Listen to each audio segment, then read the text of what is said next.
We have two more, like we said, we have 2 more minutes, but just so everyone knows, we're also, for the first time, we're gonna Instagram live stream something else. Shannon's here somewhere, maybe. Oh, hi, Jim. Hi. Shannon is gonna be doing this magical live streaming for us, so that's great. Oh, sweet. And just happy to be here in the gallery. I'm gonna give everybody a little tour. I'll try to go. Shannon says Facebook and YouTube. Thank you, Shannon. And of course, the recording will be on our YouTube page going forward as well. We're gonna do a tour of the gallery, and I'll try to be slow with my movements so I don't make anyone seasick. I assume you want us to mute until we're ready to speak, right? Yes, usually, so we should get, I think, a burst of people right around 12 o'clock, and I'd like for people to stay chatting for the first few minutes because it's nice to say hi. But it's a good point, Kimberly. Once we get past that, I'll ask everyone to mute, and then for people to put their questions in the chat. It'll be fun.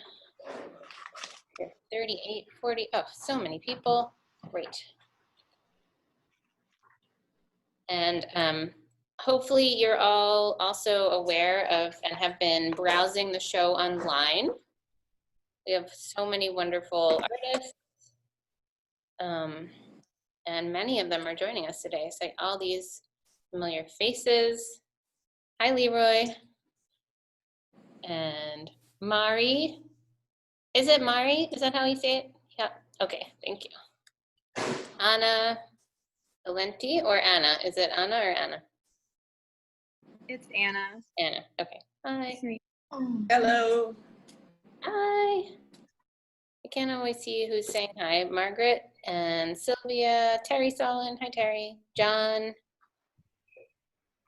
George is here. And who else do we have? Lots of people with their videos off. Super. All right, okay. So we're at 12:01. I'm gonna get started. And as we just said, I'm just gonna ask everybody to put themselves on mute. And I want to welcome everyone to our Thursday Lunch and Learn, which for the first time we're doing as a virtual opening for our current exhibition, the Clay Studio National. The Clay Studio National is a biannual exhibition that's meant to show the depth and breadth of what's happening in the ceramic art world in the US at this moment. And we have so many voices that are that really show the variety of people working in clay, and we wanted to make sure that we showed that huge, wonderful, beautiful variety. We had Lauren Sandler as our initial juror for the show, and then we invited Kukuli Velarde and Sana Musasana to join us when we did the jurying in June. And we also appreciate that everyone was patient with us as we had a bit of a delay.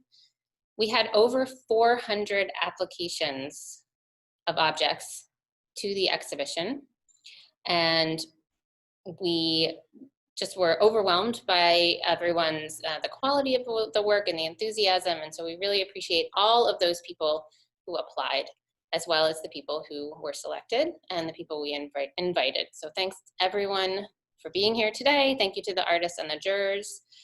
I want to always thank my colleagues here at the Clay Studio. We're working really hard. You might understand from the fact that I'm standing in the gallery that we have reopened. We are open on a very safe and a limited basis. Our hours are the same, but we have a limit of 4 people in the gallery at once. Everyone has to wear a mask at all times. I'm just an exception right now since I'm talking to you on Zoom. We do have classes that are restarting. We have open studios. And we do have a lot of online classes as well. So please check out all of our offerings.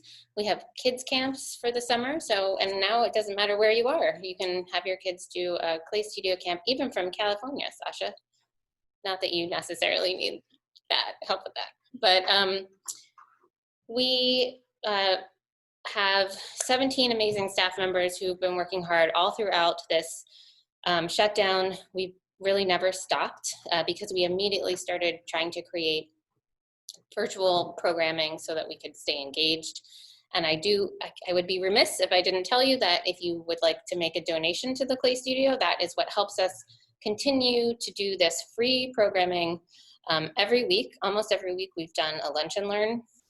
We've had about 1,700 people join us through those for free. So we're really proud of that, but it does take a lot of work. So thanks for helping us.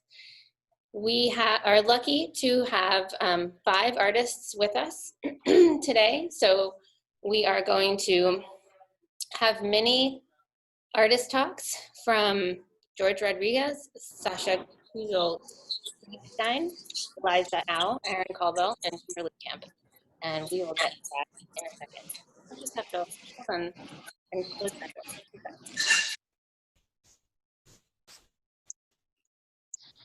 Great.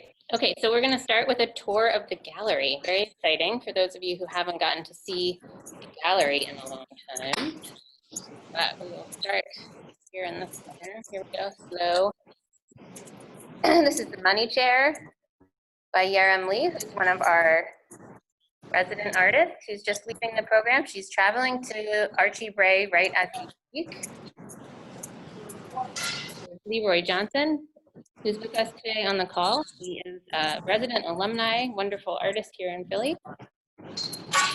Papalos, who lives in New York. Stephanie Cantor is one of our current residents. Oh, I think somebody is not on mute, so I'm gonna go in and try to fix that. Okay. Alex Ferranti is another one of our resident artists right now. It's amazing how much handwork is in that guy. Kevin Snipes is joining us as a resident artist. Uh-oh, backlit. I'll go around this way. Starting in September. There's one of his great bottles. We are lucky to have Kimberly Camp with us today on the call, and here is her poodle. And now your dog joke makes more sense to me, Kimberly. It's all related. George Rodriguez also with us today. This is Brown Rat. And there's a little glimpse of an old city street for you. Uh-oh. See, I'm backlit. Sorry, guys. This is Nick Linker, Robin Hood. He's another current resident artist. He works with custom decals and slab-built ceramics. Joan Laurie, that amazing, beautiful sculpture right there. Sid Carpenter, we were so happy that she could participate. And, oops, let's see, can I do it this way? Judith Rosenthal. All right, and then just a few more down the other side. Hopefully I'm not making you seasick. Wes Brown, another of our invited artists, was a resident at the Baltimore Clayworks. Leah Kaplan, one of her beautiful translucent porcelain works. Andrea Marquis, current resident artist, works with shadows of plants and Rorschach tests. Danielle Callahan, this is called I'll Carry You. Raymond Rourke, our graphic designer extraordinaire on staff, and he's going to be speaking at a future event. Dominique Ellis, another staff member. And Nicola Kinch, who just finished her graduate work at Tyler School of Art, Floating Ruin 1. And then we have one of Koozel Velarde's amazing figurative sculptures. She also is a resident artist alumni, and this is part of our permanent collection at the Clay Studio, of which we do have one, and it will be completely on view when we move into our new building in about 14 months. So that's really exciting. And then here is, last but not least, Weights and Bobbers by Lauren Sandler. Okay, so now that we've had a tour, we are gonna go ahead and start with George Rodriguez for him to talk to us about his piece. So I'm gonna share my screen with you all. So that George can tell us about his work. Here we are, just wanted to say thank you again. If anyone's interested in making a little donation, there's the link, which I can put in the chat later. Thank you so much. Our jurors really worked hard. I mean, as I said, there were 400 objects. It was no easy task. We're really grateful to them. So, George, take it away, sir. Thanks, Jennifer. Hi, everyone. I'm really happy to, be sharing my artwork with you all. And it's really lovely to just be in the National and in the Clay Studio National and have my work shown in a different community for me for the first time. So I'm pretty much just gonna talk about rats and how those came into my work, which are fairly new to an animal that I've been looking at. So Jennifer, can you forward to actually the last one of my slides and then work backwards? Yeah, perfect, that's great. So I first started sculpting a rat when I was doing a series of Chinese zodiac vases. So these vases were based on the story of the Chinese zodiac and the great race, where all these animals race to see who would be first in line. And the rat is the first of these animals that made it through sneaking across an ox's back. So we are actually in the year of the rat currently. So when I had this idea to do these kind of vases, I started with the rat, it being the first animal. And it was just kind of this playful way of working. Okay, can we go back?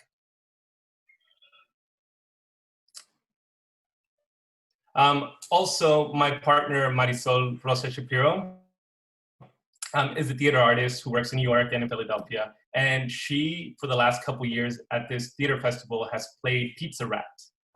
So if you remember the internet meme sensation Pizza Rat, she embodied that character to be a beat poet who then kind of performed for the neighborhood around the Lower East Side. Okay, next. Can you go back? Perfect. So I moved to Philadelphia August of last year. So I was born and raised in El Paso, Texas. Went to graduate school in Seattle, Washington, where I lived for about 12 years before moving to Philly last year, August, to be the artist in residence at the Tyler School of Art. So it's been a lovely experience. I work with Lauren Sandler. I work with these amazing grad students and techs and undergrads who are all pictured in this image. So Natalie, Isaac, Scott, who I believe has been a big participant of the Clay Studio, and Anthony, were all instrumental in helping me just work my first year at the Tyler School of Art. And this is us loading a large ceramic piece into one of the kilns there. Okay, and that next image, So this kind of large rat, and in this case, this large pigeon, for me were these urban guardians. So this is a show that I will be having in Seattle in a couple of weeks. And for me, the rat was and continues to be this embodiment of people and how integral they are to this urban landscape and this urban environment that we live. And sometimes they're taken for granted and they're often dismissed, but they do kind of make up you know, a flavor of the city. So I wanted these, both of these animals, which the pigeon is sometimes referred to as like the rat of the sky, right? I wanted these animals to just like be kind of regal and beautiful and noticed, which a lot of the time they often go unnoticed. So this is kind of the titular piece for a show that I'll be having soon in Seattle, and also one of the first large pieces that I made in Philadelphia. So I'm kind of attached to these two sculptures here. I think that's it. Thanks everyone for listening. Thanks so much, George. And just the scale of these, even at a small size, they're really so impressive in the fact that these are both life size ish. Yeah, these are about 61 inches tall, so 5 feet-ish. Yeah, and to just continue that theme about pigeons and how important they've been in history as messengers, and you know, we think of them in a very different way than they've been considered in the past, I think. And I'm sorry to say that I didn't share George's bio with you before he started. I apologize, George, so I'm going to do it now. Born and raised in the border city of El Paso, Texas, George Rodriguez creates humorous, decorative ceramic sculpture addressing his identity and community. The first in his family to finish college, he received a BFA in ceramics from the University of Texas, El Paso, then went on to receive an MFA from the University of Washington. His world curiosity grew as a recipient of a Bonderman Travel Fellowship, where he traveled the world through most of 2010. This travel continues to have a profound impact on George and is ever present in his sculpture. His work can be found in the permanent collection of the National Mexican Museum of Art in Chicago and the Hallie Ford Museum in Salem, Oregon.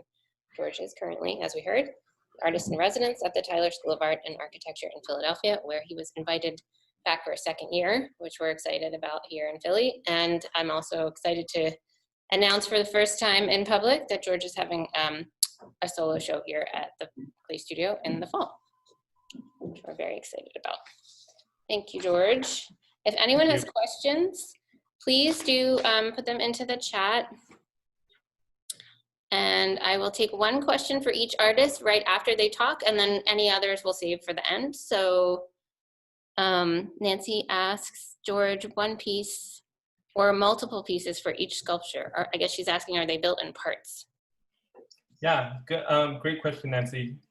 So these pieces are built in one section, and that's because I have access to a kiln that's large enough to hold them. I have built pieces similar to this in just smaller sections, just because of necessity and having limited space. So I try and hide seams as much as possible, but these were all built in one section with interior support. That's great. And since I can't stop talking about our new building, I will say that we are going to have larger kilns in the new space. And maybe at the end, Jen Martin can answer some questions if anyone has questions about that.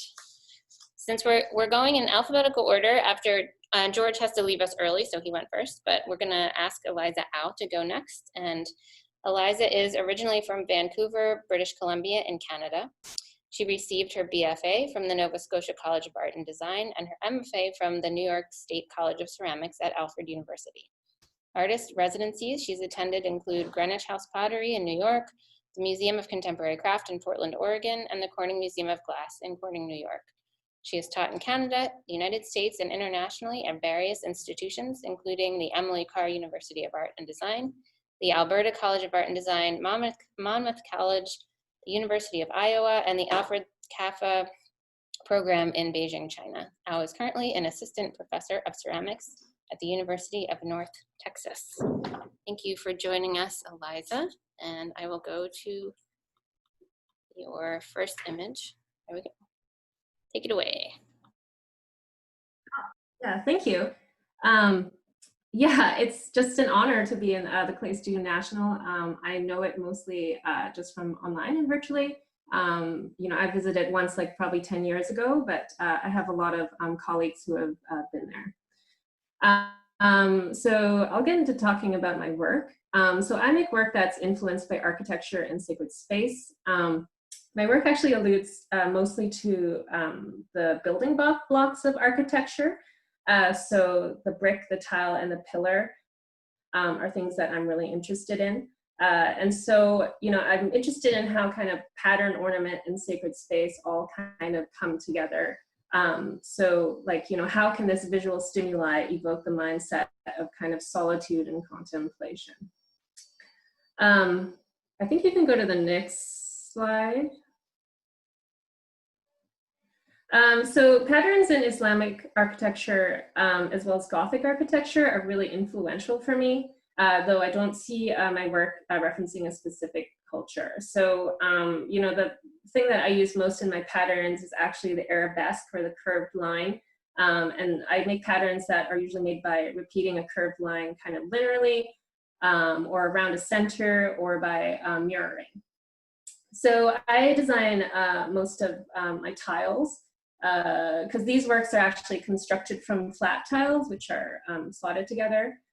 So I use RhinoCAD to design those, and then I print a model. I don't know if people are familiar with mold making, but the model is basically a positive out of PLA, which is plastic, so it's a 3D printing technique.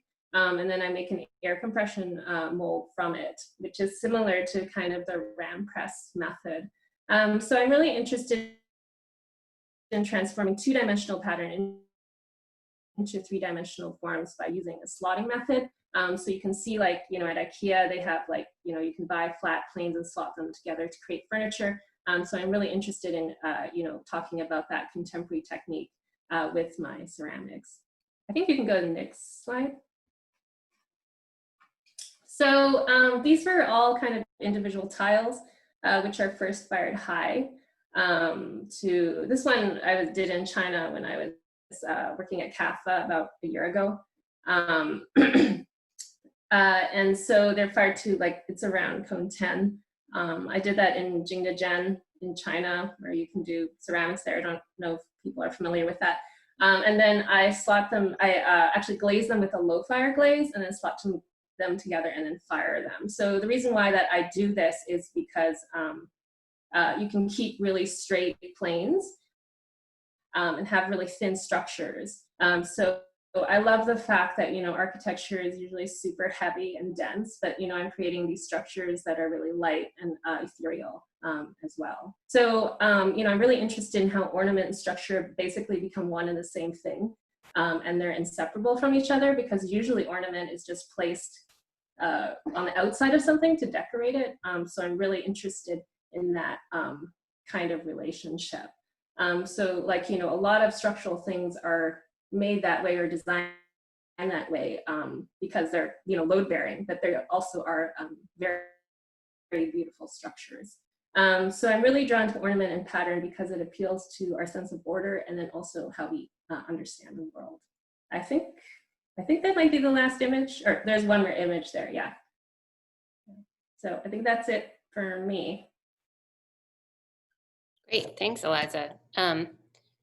So I love the way you're talking about ornament and structure being integrated in a way that I think, especially since modernism in the middle of the 20th century, we have this sense that if it's functional, it can't have any ornament. And if you go back to the 19th century, they really were kind of combining, like if you look at a bridge structure that was built in 1890, the beautiful filigree work of the cast iron is part of the structure. And I feel like you're really honoring that tradition that was thought of as some, that you couldn't have both ornament and structure. And I just love that you're doing that. Right. Oh, great. Thanks. Yeah, perfect. Cool. Excellent. Anyone who knows me knows that if I can say 19th century at some point during the talk, that I'm happy. So that's good. Anyway, thank you so much, Eliza. And I'm going to see if there are any questions for you now, or maybe we'll wait till the end. Oh, somebody asks, your process. Do you sketch it first? Do you photograph along the way? Can you tell us about the scale of your pieces, largest and smallest? So that's a lot of questions, but maybe scale and whether you sketch. I think maybe the person means by hand, I guess. Yeah, I do everything digitally. So basically, I have a digital sketchbook of all my files, and I work with Rhino. That's like a CAD software program. I use actually several programs, so that's the one that I use the most. So there is no actually hand drawing, and the reason for that is that because it's really accurate. Like I've tried drawing before, and it's like not my greatest skill. And it is really that you need quite a lot of accuracy, or enough accuracy for things to kind of fit together. The size of the pieces, so this one I think is about 9 inches square. So they're not enormous. I would like to work on a bigger scale, but it's like if I make something larger, it's still like smaller units that are basically put together. Because obviously you can't make something that thin and that big. What is the largest and smallest piece? Oh, sorry, I'm going too many questions, but yeah, so I think the biggest piece that I've made is probably 36 inches square, but made out of multiple units. Got it. That's great. Okay, thank you. And again, if anyone has further questions for each artist, please do just put them right into the chat. So we are going to ask Aaron Caldwell to speak next. Aaron was born in 1996 and raised in Fresno, California. He graduated from Southern Illinois University Carbondale with a BA in General Studio Art in 2019 and is currently in the MS in Art Education program at Illinois State University. Aaron has spent the past 3 years honing his skill and interest in ceramics after discovering ceramics his junior year of college. He has shown work in the San Angelo Museum Ceramic National and Seek a Student Show, and has been published in Studio Potter, and has received the Warren McKenzie Advancement Award from Northern Clay Center. He's also passionate about education and believes schools and communities that serve BIPOC need access and opportunities for art making and engaging experiences, and plans on helping sustain and create art opportunities for BIPOC communities and individuals. Thank you so much for being with us, Aaron. Yeah. Go ahead. All right, so this is my piece, Sun-Kissed Vessel. And the way that I approach my work is I noticed that I enjoyed a lot of sculptural works that already were addressing Black folks' culture and relationship with our hair. And I wanted to add to that conversation to not only talk about the care for our hair, but also the care for our body. And what I mean by that is our relationship with lotion and moisturizing products. And, growing up, hearing, you don't want to eat ashy, you don't want your skin to look dry and flaky and white. So you put on lotion. So this relationship that I had to people with fair skin who not need to really worry about that. So this is just a small collection of what I have. I would say this is on the low end of what people ask my mom, just like maybe 20 times as much as this. But this is what I have. I have petroleum jelly, I have various Vaseline, coconut oil, and my pink brush. So this is kind of like the inspiration for my work, and so I use different properties of these moisturizing products to come up with the different glazes for my pieces. And so that's the next slide. So this is what I typically make. I usually make zoomorphic forms that are like vessels. And oh, I was trying to speak louder, maybe too quiet. But I usually make zoomorphic forms, and I ornament the vessel with what I call the lotion glaze. So this one was petroleum jelly on a sheet. And then I also add the comb as a tail for the piece. But I wanted to do more with the lotion glaze. I didn't want it to just always be a way to ornament the vessel. I wanted to tell a narrative as well. And so if we go to the next slide. So I find it very important that I source. I find that, can you hear me now? Should I? It's okay. I think, Aaron, that your connection just is a little spotty. So Okay. just do the best you can. Don't worry about it. Okay. We can generally understand what you're saying. All right. So I think it's very important for me to source Black women artists in my work, just because growing up, Black women have always been a prominent inspiration and influence in my life. You know, like my mom, my grandmother, my aunt, also my older sister. Like, these people were the main support system in my life. And so I want to continue looking towards Black women as the key inspiration for my artistic practice. So this is Alma Thomas. This is one of my favorite paintings by her. It's called Starry Night and the Astronauts. And so I really enjoyed the repetitive shape, the pattern, the color, the composition, like all of these things. I really wanted to find a way to utilize that in my own work. And so if we actually go way back to the first slide with the actual piece. And so I wanted to utilize that and find a way to make use of the lotion glaze in that same manner. And so I have these varied but repetitive brush strokes with the lotion glaze. And then I also have these, there's a half circle on one side, and then there's a full circle on the other side that represent the sun.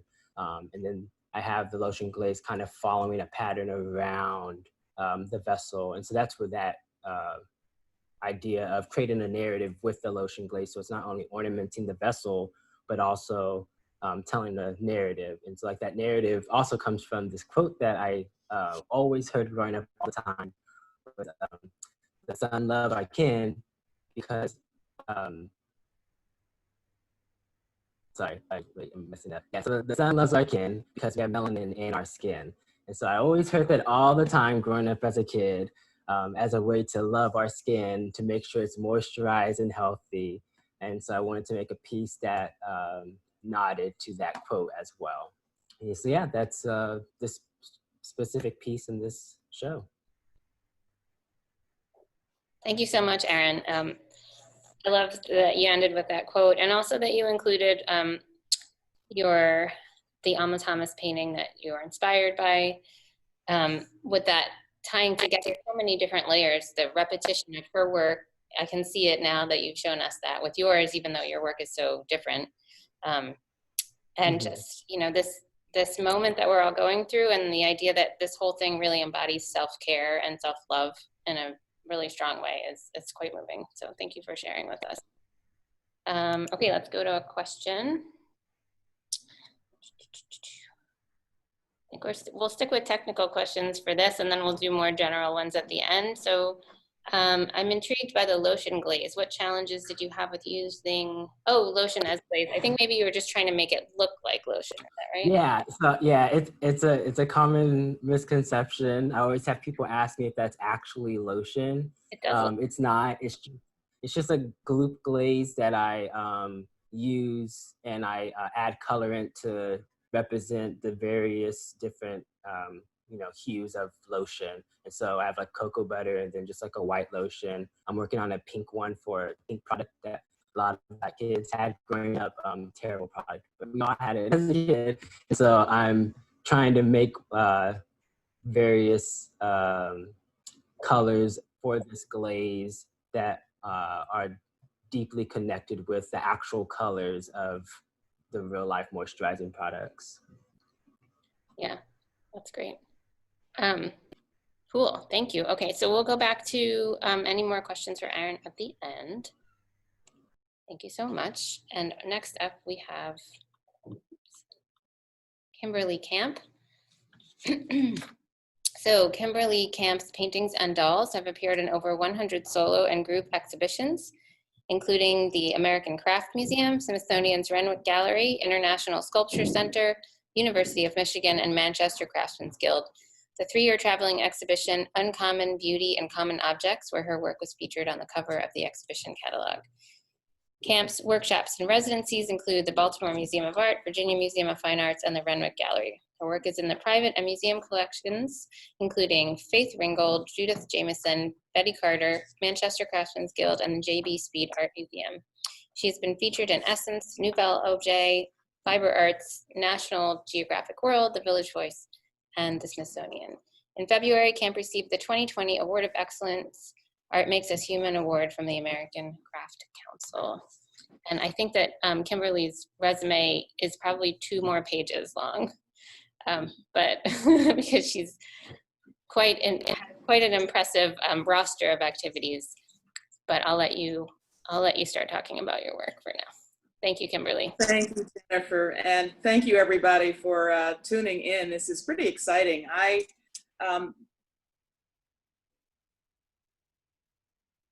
couldn't be more efficient, as you can see from my work. I use a lot of different materials. I often say that part of that is my curiosity on how materials work together.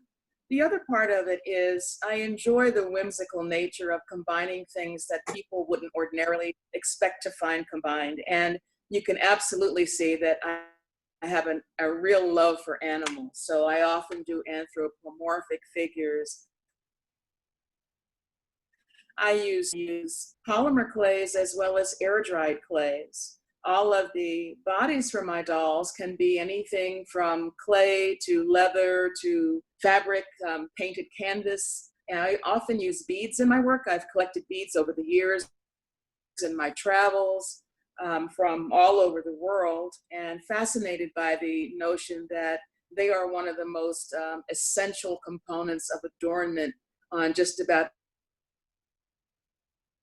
every continent beginning. So the poodle was done with sheepskin. I actually found at a shop in Philadelphia down in Taylor's Row, which still exists. The tail is cotton fiber, the body is sewn fabric, and then the head on this particular piece is paper clay that has been primed with gesso. I very seldom use glazes on my work because I prefer to be able to control the surface texture a lot more on the side where the body and the rest of the doll are going to go. So using glaze in advance really ties me into certain ideas, certain colors, etc. So I often use clay that's been twice fired or air-dried clays that have been cured and then sealed, and then figure out how the piece actually comes together. We can go to the next image.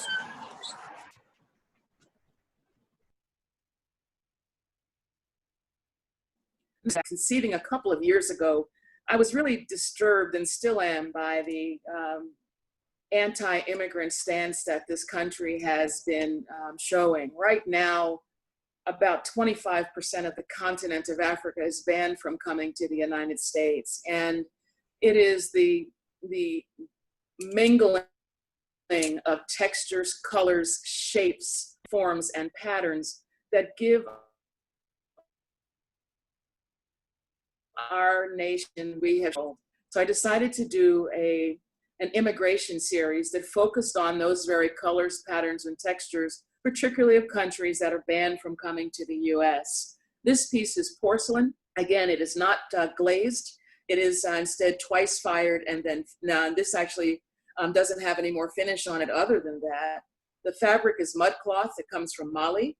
And then the beads are glass beads. These pieces, I also have others that are about 32 inches high. And each one of them, because the bodies are sewn separately, are sculpted in such a way that again gives them their stance, their attitude, their form, their behavior once they sort of come to be. Usually I'll do a bunch of heads, feet, arms, hands. And when I set down to do a series of dolls, I'll sort of pick which head wants to go first. The table is sort of the spirit of the table. In many ways, it ushers in the rest of the pieces, because a lot of times I'll work one piece here, one tail there, wrapping another material here. If I pull something out of my fabric collection, I might use it to work on several pieces at a time. But it's always that first figure that ends up being finished from start to finish. You can go to the next image. This is one of the pieces that I like to say is really a sense of humor. This piece is called Fly. It is a combination of different clay bodies as well as burlap. There's leather, there is wire, there is jute, there is suede, there are all kinds of different materials coming together. This piece is about 31 inches high, 36 inches high rather. With his long skinny legs, he has an armature below that helps him to stand. All of the rest of it is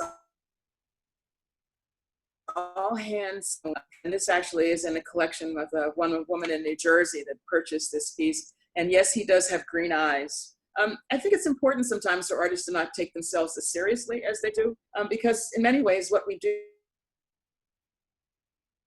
is a form of communication. And it's as important for everybody to sometimes step back and just have a little fun, a little bit of laughter. You know, a good joke will always levitate people. And so I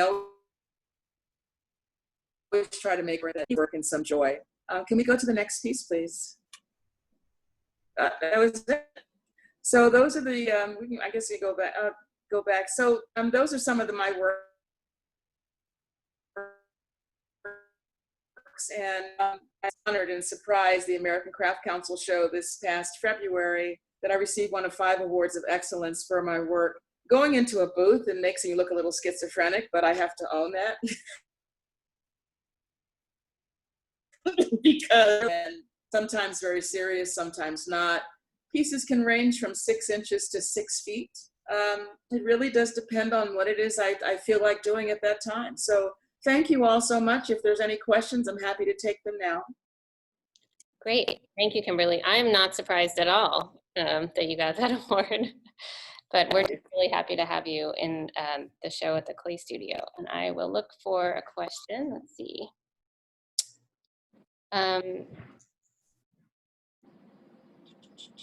Boy, I'm just really drawn to Rosanna's questions. Did you model Adua after an actual person you met during your travels? And how long does it take you to complete one of these? Ooh, so I model my dolls based on people that I see all the time. And sometimes people will come. I have a small gallery in Collingswood. I moved here retiring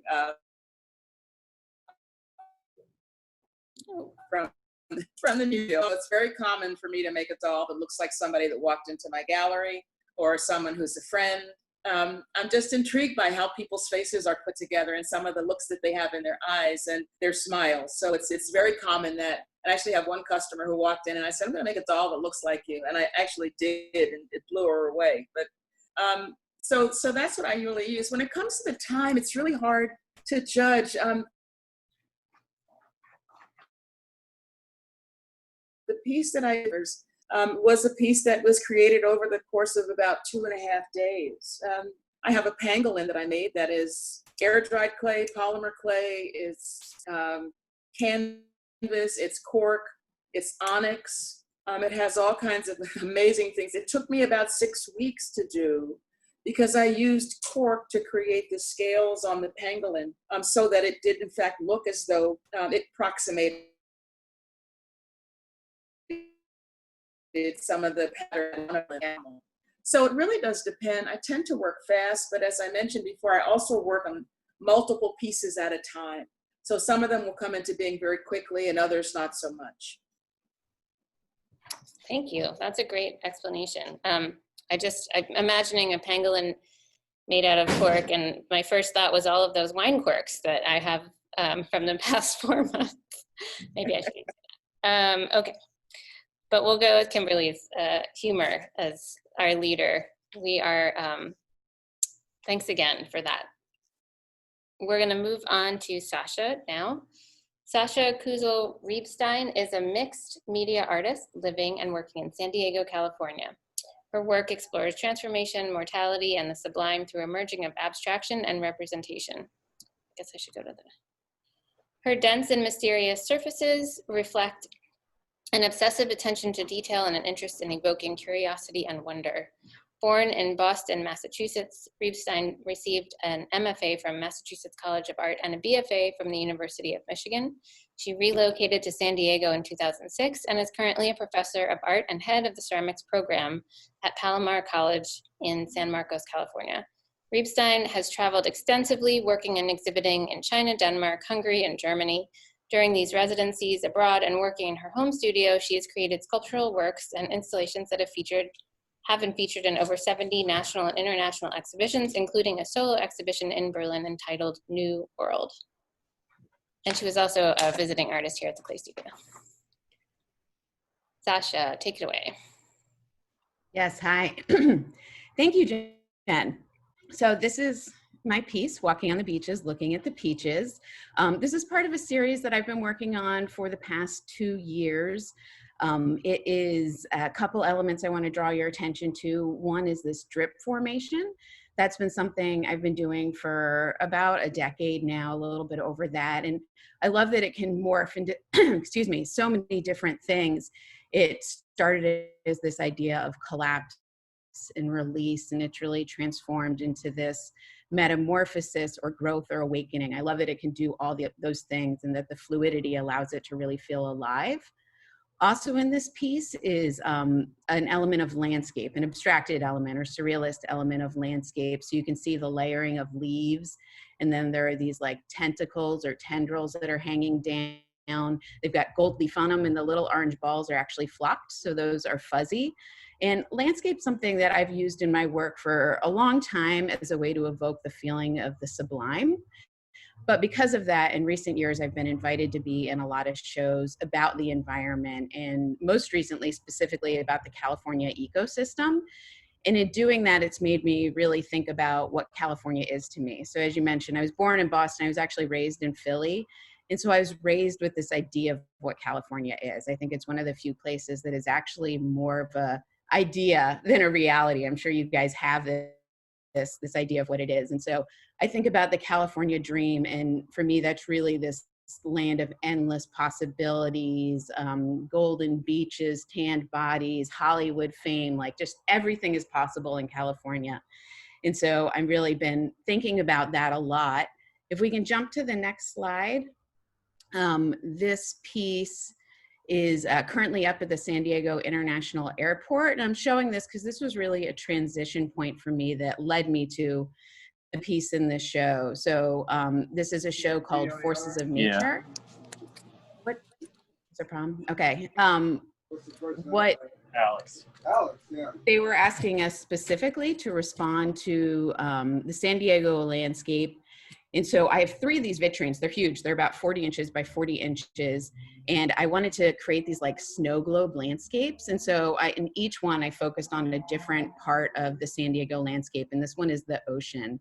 And the ocean to me is terrifying. I'm one of those people that I really want to be around water, on water, but I absolutely do not want to be in it. It gives me like an existential crisis to go in deep ocean waters. And I wanted to capture that, something that was really beautiful and had a little bit of terrifying nature to it. So to me, this is the sea monster that's kind of rising out of the depths. And I've got these little like spider, crab, seaweed pile creatures that are actually floating on this bed. The cool thing about this vitrine is there's about 6 inches of glitter in there. So they're kind of emerging out from the depth. And if we can jump to the next slide now. So this piece is actually same piece. So these are 2 different views of the same piece. And this is in that last installation. So I've been doing that a lot, as well as creating these discrete sculptures that can kind of step in and out of these environments I'm creating. And I think of all of these pieces as creatures. So I'm kind of creating this alternate universe, thinking about, again, this California as a utopia, and wanting to, which is also an illusion, right? And thinking about that as a surrogate for the American dream as well. And we're all very familiar with this idea of American exceptionalism and how that is truly an illusion. So I'm kind of thinking of this as a parallel place where all of that glitter and glamorousness is actually true. And so this is the sea monster rising from the depth. On the side, you can see it's almost like a wave hanging over. I picture myself like 1 inch tall from the tsunami. And if you look at it, you can see the layering of leaves, these little tentacle tendril elements that are hanging down. And the one distinction in this piece is on the back there, those are actual crystals that I cultivated onto the sculpture. That's the true color of the crystal, the natural color. It's that blue. And that again amplifies this feeling of mysticism in the work. So take a look at that and actually scroll back to that first slide, Jen, of the piece in the show. So if you looked at these pieces unglazed, they actually look almost exactly the same. They have the same components and language. But for that piece, I was really talking about this underwater mysterious depth. And this is once we go above ground, right? So we're on the golden beaches. We're looking at those tanned, oiled up bodies. Walking on the beaches, looking at the peaches is actually a song lyric from a British punk rock band from back in the 70s. And it was a song, just like a lighthearted song about that, about California, about walking on the beaches. And I actually, all of the pieces in the airport show at least have titles that are, that's a thing, right? There's a whole genre of things about this idea of California. So yes, in this last piece, let's jump to that last piece there, Jen, since you're there. This is another of that transition point. So this is a piece that was inspired by, in 2019, there was a super bloom in Southern California that was so brilliant it could be seen from space. And I have a 7-year-old that talks about space all day, every day, literally for years now. We talk about it. So again, it's this way for me to like step back outside of myself. I think a lot of people find the great beyond terrifying, but for me, it's very comforting to think of myself as small and meaningless. It allows our problems to also be much smaller and step into an awareness of this like much larger universe that exists. And one other fun note about this is I made this piece based on the idea, and then for a slide presentation, sorry, I live near the police station, so you're probably hearing that siren. I looked up this source image later and I was amazed at that color. So you can see that color play back to that walking on the beaches, looking at the peaches. So that's the little history of that piece. Thanks. Thank you so much, Sasha. So were you just saying that you did this piece from memory of that image and then went back and saw how close you got to the color? Yeah, I really was like just thinking about this like idea of the color and what I saw like driving down the highway and seeing the super bloom. And oh, so I just started in real life. It wasn't just yes, living here. It wow. didn't look quite those colors, but that chartreuse, the orange is luck, but that chartreuse is what I was really focusing on. Wow, that's amazing. And yeah, I love the kind of what we in film is called pull focus, that idea that you, for one moment, you're so close to something that you're looking at a huge version of whatever it is, and like your perspective of how small you are based on like this giant aerial, this space photograph, and just thinking about space and your smallness within the universe, I think allows for that constant shift between macro and micro understanding of, like you're saying, emotions, our problems, the world in general. Like we have to focus on it, it's up close to us, but in order to get through life, really, you have to kind of take a step back. Spoken as, especially right now. Yeah, spoken as to mommies, maybe, of young children at this moment as well. Okay, that was amazing. Thank you so much. I'm gonna look at our chat to see what question we have for you. Back a little. Everyone's just saying glitter and I love your work. Oh, how about, is Ken Price an influential artist to you? Definitely, like in terms of this like weird amorphous creatures that's moving, like I love his soft folds. I also just like love this really round form. So thinking about some of his works, not all of his works, but some of his works definitely are an inspiration for sure. Okay, great, thank you. I am going to stop our share and go back to gallery because I like to see everyone's smiling faces. And I will just remind everyone that if you have any more questions, including about the building, because I think Jen Martin's on the call and I can try to answer some as well. Thinking about that, if you asked a question earlier that I skipped over, feel free to put it in again. Sandrine, oh, I got George is gone. Is George still here? Yeah. Nope, he had to go to his class. Okay. Somebody was asking about how he ships his work, which is, one of those questions I feel like that artists and gallery people get asked a lot. Each piece is different. one new message. So Rosanna again asked about each of you and your thoughts about how you're making art in this moment.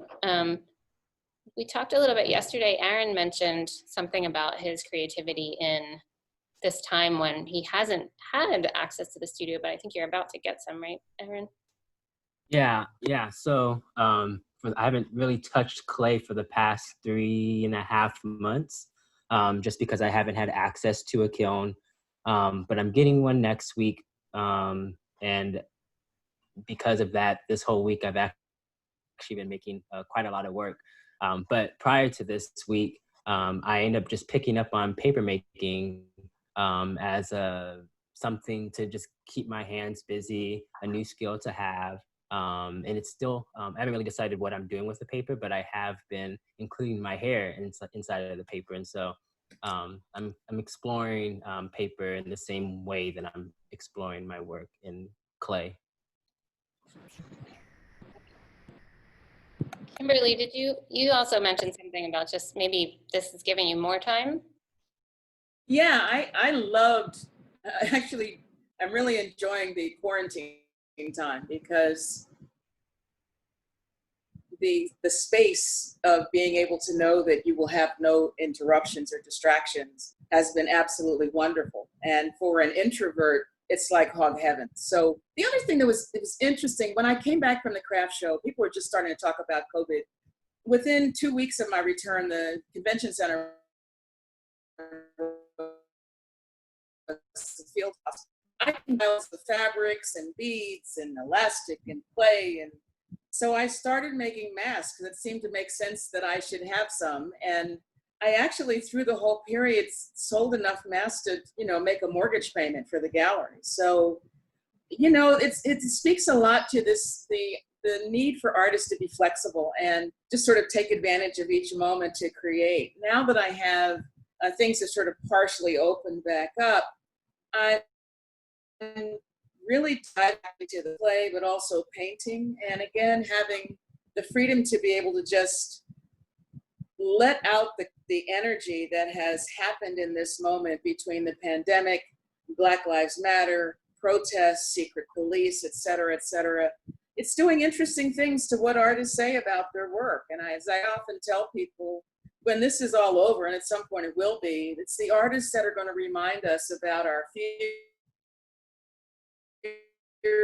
our hopes, what we wanted it to be about, what it really was all about. And so, although it's a time when it seems like art is always on the back burner because there's so many other issues, people are relying on the artistic community to be those people that chronicle the moment. And so I think it's important for each one of us to really, periodically take some of that stuff in deep and then exhale it out. That is a great way to describe it, and that breathing it in and it's going to take a lot of inhales and exhales to get us to the next level of where we need to be. Thank you. I saw Eliza and Sasha nodding. Do either of you want to speak to, maybe what Kimberly said or the idea of making during isolation?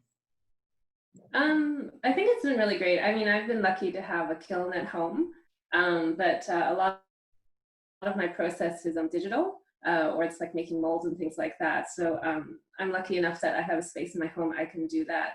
I also thrive from having uninterrupted time, just like long stretches of it. And it was, particularly productive because, if I'm at school, there's usually so many small interruptions that happen all the time. So it's just been a really focused period, and it's isolating, but I think sometimes in isolation, it is can be a very productive and kind of insightful period to be working. Yeah, thanks, Eliza. And Sasha, not to make you be the, I think it's important to talk about, parenting and being in this other way of, living at this moment, but you don't have to talk about that if you don't want to. It's kind of hard not to when we're talking about working. I mean, I feel incredibly lucky. I have my home studio is fairly large. I have 3 kilns. I have a lot of space, so I can kind of keep working in theory. I have a 3-year-old and a 7-year-old, so that's where the in theory part comes. This remote learning, you have to be a first grade teacher all of a sudden. And my 3-year-old needs 24 hours a day home care. And unlike what Kimberly said, in California, we're shutting back down. Our family's high risk, so we basically haven't left the house since March. But I have found I need that time, and I found a way to at least spend some of my time in the studio. I really needed that, and I feel very lucky to have the access to things so I can keep working. So that's definitely part of it. And Jen, if you don't mind, I would like to answer the question that popped up about travelers interacting with my work. Because I have gotten to see that. Like, I get so many great messages on Instagram when I was actually installing the piece, pouring like 50 plus pounds of glitter into a vitrine. Like, I had a huge crowd around me. People were recording.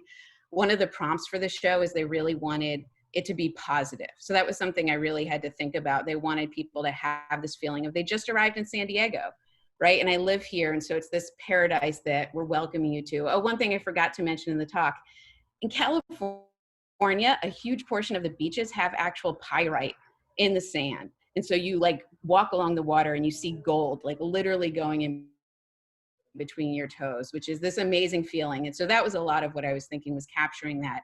And I get a lot of messages. Kids love my works of this just brilliance and this wonder and magicalness. And so I really enjoy being able to provide that brief moment. Yeah, that's great. And I was just in Maine, and the mica is everywhere in Maine, or like I think it's, yeah. And so it's silver, but it's like the water's sparkly. Everything's sparkly. It's amazing. So I'm going to take one more question, and then we can sort of thank again and wrap up. To our presenters of color, what specific experiences do you want to highlight within the ceramic world that you feel are particularly relevant right now, or that you think need more attention? If anyone would like to take that question, if not, that's fine too.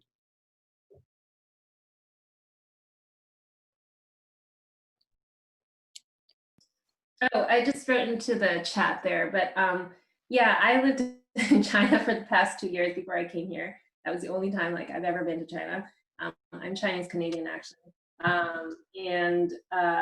You know, I think like when people think of like Chinese ceramics, or like, you know, Asian people making ceramics in general, there's a tendency to lump everybody into one boat. And just being there, it's been phenomenal to see, you know, just within China, how many different type of cultures there are in terms of food or ceramics. And there's also like a lot of people like me, like kind of a younger generation, who have basically been born and lived abroad. So, you know, I think it's extremely difficult to, you know, to put people into certain categories when they really do overlap and have completely different cultural experiences. I mean, I would say that it's more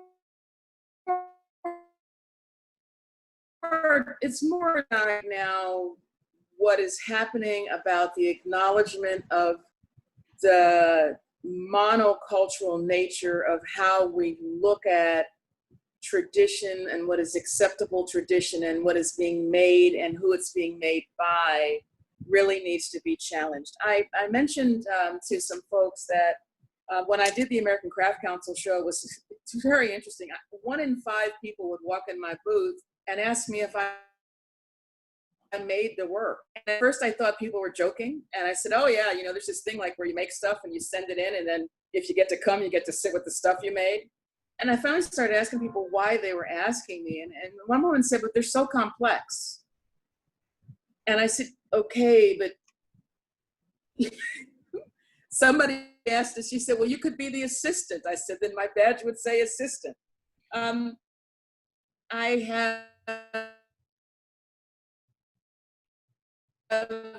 say easily open that people come in and look at my dolls and ask if they're voodoo dolls. So there is a lot that needs to happen in terms of educating a broader public about art making and who makes art and what the traditions are, and acknowledging that one particular bent that has been overemphasized in the art world, regardless of medium, so that it acknowledges that there is, you know, I love quoting, you know, Dewey, when barns open, we show that everybody's capable of making great beauty. How can one man look at another as inferior? And so it's a time, I think, I hope, where people are at least more open to understanding that there are 1,000 ways to do any one thing. And there are millions of artists on the planet, and probably half of them are absolutely outstanding of what that excellence looks like, and who that excellence means, who does that excellence. I think that's a really important component. Because sometimes, you know, at this age, as Toni Morrison said, all of this stuff is really fatiguing. And so, but you keep on going, you know, but just for the record, I don't make voodoo dolls. I'm not Haitian, so. Thanks, Kimberly. That's just moving and important thing to keep talking about. Anybody else want to comment on that? Yeah, I think that I've kind of shifted from, so I originally wanted to be a contributor in highlighting specific experiences and issues to the ceramic community. And that's like a lot of what my undergraduate work was about. But I think that I've now shifted more towards making my focus more about just making work for Black individuals to feel joy and recognized, and just contribute to that realm where of just having more options to see work that kind of highlights us and brings us joy, you know, have relatable content to look at. And I think the benefit, I guess, for my work is that people who do not have that relationship with moisturizing products, for example, come in and learn something new. So it still does that. It still does the job of highlighting and educating people, but that's not the focus of my work. The focus of my work is definitely geared towards giving Black audiences more representation, or more artwork, to ceramic artwork specifically, to look at and feel seen. It's not so much about the artist's identity, you know, being Black is a very political category. It's more about just being able to feel seen and recognized for once, and not have to think about the political implications of being Black. Yeah, it's who you're making the work for. Mm-hmm. Yeah, that's a beautiful thing. Thanks to all of you. I just want to, anybody else? I think we are good. This was such an amazing talk. I'm just really grateful to the 4 and the 5, including George, artists who joined us today. Taking the time to talk to us about your work brings so much more meaning and connection between you and the other artists in the show and our community of appreciators. And all of you appreciators out there are really important to this as well. We couldn't have a gallery if we didn't have people who really felt the need in their soul to come and look at art and use that as a way to connect with the rest of humanity. And I truly believe that that's what art has the power to do, whether you're a maker or an appreciator, or, you know, somebody who's just learning, or someone who's been doing it for 50 years. So thanks to all of you. I want to make sure that I say to Leroy, who's waving at us, please join us next week. We're gonna highlight Leroy Johnson, amazing artist, former resident here at the Clay Studio. His work is in the show that you saw earlier. Now I have something to say next week. You'll have something to say next week. I have no doubt that you have something to say. It's very enlightening and interesting. Kimberly. Hi, Leroy. Yes, how you doing? Good to see you. And we'll have several other artists, and hopefully the final week of presentations we'll be inviting our jurors back to talk to us as well about what they were thinking. I know some of you asked about the jurors, and tune in on August 13th. That'll be right before the show closes to listen to their thoughts, I hope. And yeah, everybody, thanks again. Have a great day. Share your art and moments of joy as you move on.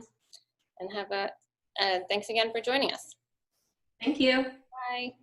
Signing off. I like to watch everyone as they wave and say goodbye. Thank you. Thank you.